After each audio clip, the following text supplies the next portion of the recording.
Hello friends, स्वागत है आपका वीएस एजुकेशन चैनल पर। तो फ्रेंड जैसा कि आप सभी जानते हैं कि मध्य प्रदेश कर्मचारी चयन मंडल आयोग भोपाल के द्वारा मध्य प्रदेश शासन स्कूल शिक्षा विभाग और जनजातीय कार्य विभाग के अंतर्गत माध्यमिक शिक्षक की भर्ती प्रक्रिया यहाँ पर उसका विज्ञापन जारी कर दिया गया है, जिसकी फॉर्म भरने की जो डेट है वो 28 जनवरी से स्टार्ट होगा और 11 फरवरी को लास्ट डेट है। 20 मार्च से परीक्षा होना यहाँ पर तय है। अब यहाँ पर ये वीडियो बनाने का पर्पस क्या था कि जो इसकी रूल बुक आई है उसमें एक नियम आया है, उस नियम पे हम लोग ध्यान देंगे थोड़ा सा, उसको हम लोग आगे डिटेल में समझेंगे। नियम है 12.4। ये नियम कहता है कि ऐसे अभ्यर्थी जिनके द्वारा पात्रता परीक्षा में 90 से कम अंक प्राप्त कर आरक्षित प्रवर्ग में अर्हता अर्जित की गई है, उनकी अभ्यर्थी चयन परीक्षा के लिए आरक्षित प्रवर्ग में ही मान्य होगी। ऐसे अभ्यर्थी अनारक्षित प्रवर्ग में चयन हेतु पात्र नहीं होंगे। अनारक्षित प्रवर्ग में सिर्फ चयन हेतु उन्हीं अभ्यर्थियों के संबंध में विचार किया जाएगा जिनके द्वारा पात्रता परीक्षा 60% अथवा अधिक अंक प्राप्त कर अर्हता अर्जित की हो। साथ ही चयन परीक्षा में भी 50% अथवा अधिक अंक प्राप्त किया गया हो। तो बेसिकली यहाँ पर ये जो नियम है उसको हम थोड़ा सा तोड़ मरोड़ के समझते हैं कि नियम क्या कह रहा है। देखिए, जैसे दो परीक्षाएं होती हैं, आप सभी जानते हैं। एक को कहते हैं टेट एग्जाम और दूसरा होता है आपका रिक्रूटमेंट एग्जाम, जिसको चयन परीक्षा कहते हैं। तो जो टेट है उस एग्ज़ाम की जो मतलब जो क्वालिफिकेशन, जो उसका क्राइटेरिया है, जो यूआर कैटेगरी है उसके लिए कितना है, उसके लिए है ये 90 मार्क्स, ठीक है। और जो अदर देन यूआर है, जो यूआर नहीं है, उनके लिए कितना है, 75 मार्क्स। चयन परीक्षा जो है उसके लिए यूआर कैटेगरी में जो नंबर है वो कितना है, 50%। मतलब अगर 100 नंबर का पेपर होगा तो 50 नंबर, और अगर नॉन यूआर है मतलब रिजर्व कैटेगरी के हैं तो उनके लिए 40%, ठीक है। ये क्राइटेरिया यहाँ पर दिया हुआ है। जो ये 12.4 का नियम है, वो नियम ये कहता है कि अगर मान लीजिए कि कोई अभ्यर्थी है, वो टेट एग्ज़ाम देते हैं और उनका जो सिलेक्शन है वो सपोज़ उनके मार्क्स आते हैं, वो सपोज़ ईडब्ल्यूएस कैटेगरी के हैं और उनके मार्क्स आते हैं सपोज़ 86। अब 86 मार्क्स आने की वजह से उनका टेट तो क्वालिफाई हो गया। क्यों क्वालिफाई हो गया? क्योंकि नियम ये कहता है कि जो यूआर नहीं है उनके लिए मिनिमम क्वालिफाइंग मार्क्स है वो कितना है, 75 मार्क्स है। तो वो 86 पाए हैं मतलब 75 से ज़्यादा पाए हैं, इसलिए उनका सिलेक्शन हो गया।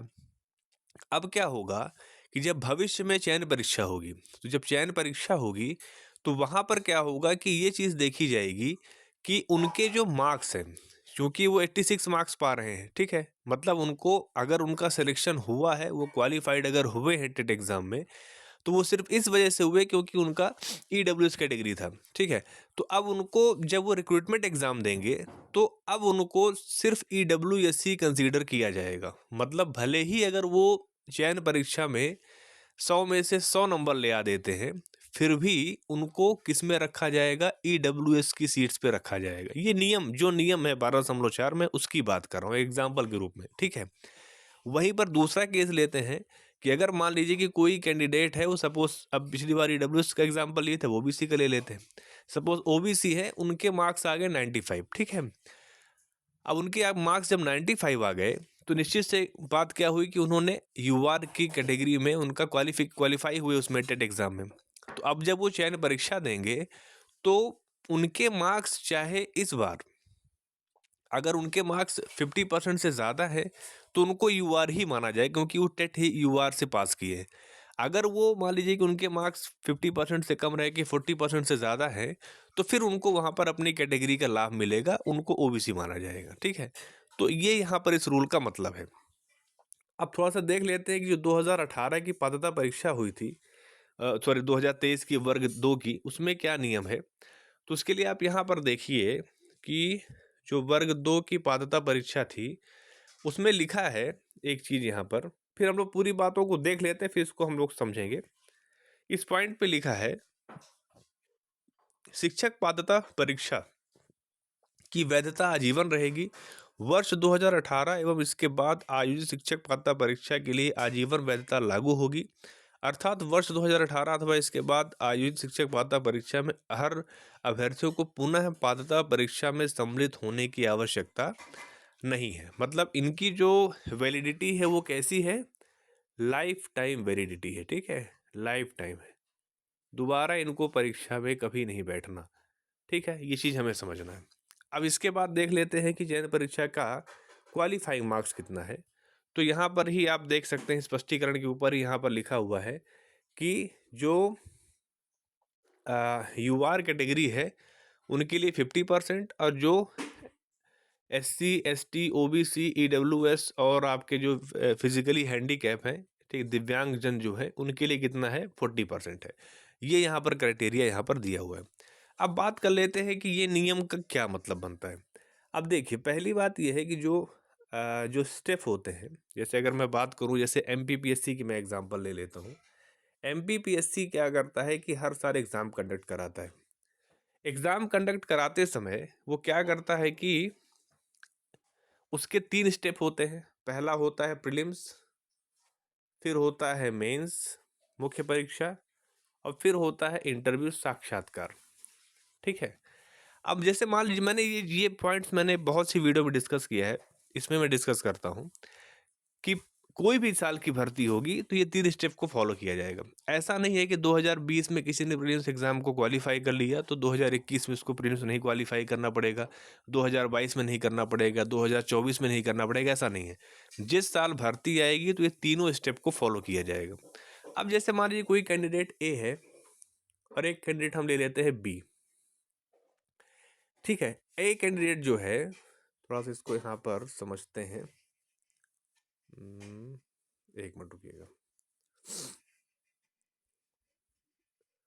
जो ए कैंडिडेट है, सपोज कि वो किस कैटेगरी के हैं, मान लीजिए दोनों ही हम ले लेते हैं एग्जांपल कि वो दोनों ही क्या है, ओबीसी कैटेगरी के हैं, या फिर एससी, कोई भी कैटेगरी आप ले सकते हैं यहाँ पर। एससी मान लीजिए, ठीक है। ए भी एससी कैटेगरी के हो गए और बी भी एससी कैटेगरी के हो गए। अब मान लीजिए कि प्रीलिम्स का एग्ज़ाम होता है और ए कैटेगरी के जो कैंडिडेट है उनका जो प्रीलिम्स है वो किस कैटेगरी से क्वालिफाई होता है, एससी कैटेगरी से क्वालिफाई होता है। मतलब उन्होंने प्रीलिम्स के प्रथम स्टेप में ही उन्होंने क्या किया, अपने आरक्षण का लाभ यहाँ पर ले लिया। अब क्या होगा कि जब वो मुख्य परीक्षा में जाएंगे तो भले ही उनके मार्क्स 100 में से 100 आ जाएं, लेकिन उनको किस कैटेगरी में कंसीडर किया जाएगा, एससी कैटेगरी में किया जाएगा। क्यों? क्योंकि उन्होंने एक भर्ती प्रक्रिया के पहले ही चरण में उस आरक्षण का लाभ ले लिया। मेंस के बाद वो इंटरव्यू में जाएंगे तो भी उनको क्या माना जाएगा, एससी ही माना जाएगा। अब एग्जाम्पल लेते हैं कैंडिडेट बी का। मान लीजिए कैंडिडेट बी है यहाँ पर, उनका क्या हुआ कि प्रीलिम्स निकल जाता है यूआर कैटेगरी से। ठीक है, यूआर से उनका सिलेक्शन हुआ प्रीलिम्स में। तो अब वो मुख्य परीक्षा में जब वो बैठेंगे तो उनको एससी नहीं माना जाएगा, उनको अभी एक नॉर्मल स्टूडेंट माना जाएगा। हाँ, अब ये है अगर उनके मार्क्स मुख्य परीक्षा में कम हो गए और इतने कम हो गए कि उनका यूआर में सिलेक्शन नहीं हुआ, उनका एससी कैटेगरी में सिलेक्शन हुआ, तो फिर वो यहाँ से क्या मान लिए जाएंगे, एससी मान लिए जाएंगे। ठीक है, और इंटरव्यू में भले ही उनका सबसे ज़्यादा मार्क्स आ जाए फिर भी उनको क्या माना जाएगा, एससी माना जाएगा। तो कहने का मतलब ये है कि एक भर्ती प्रक्रिया के जिस स्टेप पर आप किसी भी आरक्षण का लाभ ले लेते हैं उसके अगले स्टेप में आपको उसी कैटेगरी का माना जाता है। इसका सबसे बेस्ट एग्जांपल है आईएएस जो टीना डाबी मैडम है, उनका सिलेक्शन हुआ था 2019 के बैच में, उनका सिलेक्शन हुआ था 2019 के में 17 या 18 में हुआ था। तो उसमें क्या था कि उनका जो प्रीलिम्स है उसमें उनके मार्क्स जो थे, यूआर की कट ऑफ शायद 102 या 103 नंबर थी, उनके मार्क्स आए थे 96। तो उनका जो प्रीलिम्स है वो निकला था एससी कैटेगरी से। उसके बाद उनका मुख्य परीक्षा में भी अच्छे मार्क्स थे, इंटरव्यू में अच्छे मार्क्स थे, उन्होंने ऑल इंडिया टॉप किया मार्क्स के मामले में। लेकिन चूंकि उन्होंने प्रीलिम्स की मतलब जो उसका प्रीलिम्स वाला स्टेज था वहाँ पर उनको एससी कैटेगरी का लाभ मिल गया था, इसलिए उनको थ्रू आउट पूरे प्रोसेस में उनको एससी ही माना गया। उसका कारण ये हुआ कि जो मैंने आपको बता दिया, और उसकी वजह से क्या हुआ कि वो हरियाणा कैडर चाह रही थी कि उनको हरियाणा कैडर मिल जाए, लेकिन वहाँ पर एससी की सीट न होने की वजह से उनको फिर राजस्थान कैडर दिया गया। तो ये पूरी कंडीशन है यहाँ पर। अब बात कर लेते हैं शिक्षक भर्ती में। अब देखिए, शिक्षक भर्ती में स्पष्ट रूप से मैंने आपको रूल बुक पढ़ के बता दिया कि यहाँ पर कहीं पर भी ये नहीं लिखा हुआ है कि प्रीलिम्स की जो या जो इसको पात्रता परीक्षा है वो हर भर्ती परीक्षा से पहले अभ्यर्थी को देना पड़ेगा। यहाँ पर सिंपल बात ये लिखी है कि जो आपका टेट है, एक बार आपने क्वालिफाई कर लिया तो वो लाइफ टाइम के लिए हो गया, इसमें कोई चेंज नहीं कर सकता। ठीक है, लेकिन यहाँ पर एक बार आपने दे दिया, अब हाँ, ये बात अलग है कि आपने उस कोटे का लाभ लेकर दिया कि कुछ भी दिया। अगली बार कभी भी चयन परीक्षा होगी, तो फिर आपको क्या है कि वहाँ पर सीधे चयन परीक्षा में बैठना है, आपको टेट नहीं देना है। लेकिन अगर आपने किसी प्रवर्ग में बैठकर उसका लाभ लिया था, तो फिर आपको उसी लाभ में उसी कैटेगरी का माना जाएगा, ये नियम कहता है। लेकिन वो तब होता जब आप क्या करते कि हर भर्ती परीक्षा के पहले टेट और चयन परीक्षा का आयोजित करते, जो कि आप करते हो, मतलब मैं विभाग की बात कर रहा हूँ। और अभ्यर्थी के लिए अनिवार्य होता है कि उसको हर बार टेट परीक्षा जब कभी भी होती है उसको टेट देना पड़ता। टेट क्वालिफाई होते तो उनको मुख्य मुख्य परीक्षा या फिर चयन परीक्षा देना पड़ता। ठीक है, तो ये नियम वहाँ पर चलता, जैसा कि एमपीपीएससी या यूपीएससी की परीक्षाओं में होता है। यहाँ पर चूंकि टेट आपको एक ही बार देना है, बार बार नहीं देना है, इसलिए यहाँ पर ये नियम लागू करना थोड़ा सा अजीब लग रहा है। इसमें अब देखिए क्या है कि मतलब डिपार्टमेंट्स के अपने रूल बुक्स हैं, और वर्ग ए की जो भर्ती हुई थी 2023 की, उसमें ऐसा कोई नियम नहीं था। वर्ग 3 में ऐसा नियम नहीं था, वर्ग 2 2018 में नहीं था, वर्ग 1 2018 में ऐसा नियम नहीं था। तो ये नियम विभाग लगातार चेंज करता रहता है, तो इसमें ये पूरी बात है। अब इसको लेकर देखिए इसमें क्या हो सकता है। बाकी जो रूल है, जैसे एमपीपीएससी एक प्रोसेस को फॉलो करता है, हर रिक्रूटमेंट के पहले प्रीलिम्स लेता है, मेंस लेता है, इंटरव्यू लेता है, तो वहाँ ये नियम चल सकता है। लेकिन यहाँ पर जब टेट लाइफ टाइम वैलिडिटी का है, एक ही बार आपको देना है, तो फिर आप जो भी प्रवर्ग का डिवीजन करते हो वो आपको चयन परीक्षा के स्तर पर करना चाहिए। बाकी ये विभाग ने नियम बनाया है, तो इस पे अब आप सभी इसको देखिए, समझिए, उसके हिसाब से आप इसमें अ, जानकारी आपको होनी चाहिए। तो ठीक है फ्रेंड्स, इसमें ये अपडेट थी, और अगर वीडियो अच्छा लगा हो तो आप उसे लाइक कीजिए, अपने फ्रेंड सर्कल में शेयर कीजिए। कोई क्वेश्चन हो तो आप कमेंट कर सकते हैं, और अगर चैनल पर पहली बार आ रहे हैं तो आप चैनल को सब्सक्राइब कर लीजिए। Thank you.